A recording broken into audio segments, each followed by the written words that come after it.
সব বয়সের নারী মারা যাচ্ছে। কারণ এই যে গতানুগতিক ধারায় যারা যে দল রয়েছে বা তাদের যে দলগুলো রয়েছে ওইখানে তো এতটা ফ্লেক্সিবল না, বা এখনও হচ্ছে ধরেন যারা রাজনীতি করে তারা হচ্ছে কর্মস্থলে ছিল 4.5 গৃহস্থলে ছিল, এখন বেশিরভাগ কিছু করতে চাচ্ছে। তাদের যে ধারাটা বা তাদের ওয়ে অফ থিঙ্কিং বা তাদেরকে যে একটা রেডি করার ব্যাপার স্যাপার আছে সেটা ভালোই করে। তো এই জন্য ওই যে ফ্লেক্সিবিলিটিটা পাচ্ছে তারা চলে আসছে। মানে তার আমি দেখার মতো যে এখানে মানে একদম ছোটো থেকে দেখা যায় কলেজে পড়ছে এরকম থেকে একদম হচ্ছে বয়স্ক মহিলারাও আছে এবং তারা নিজে থেকে আসে। তো আপনাদের মূল নীতিটা কি হবে?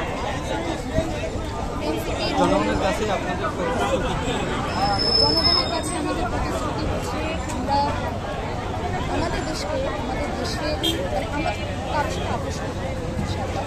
এবং এনসিপির মূলনীতি এখন কী হবে আমি কি জানি, বাট হওয়া উচিত যেটা সেটা হচ্ছে দেশ আমার, রাষ্ট্র আমার, এবং এই দেশে আদার্স কোনো দেশের অধীনস্থতা চলবে না।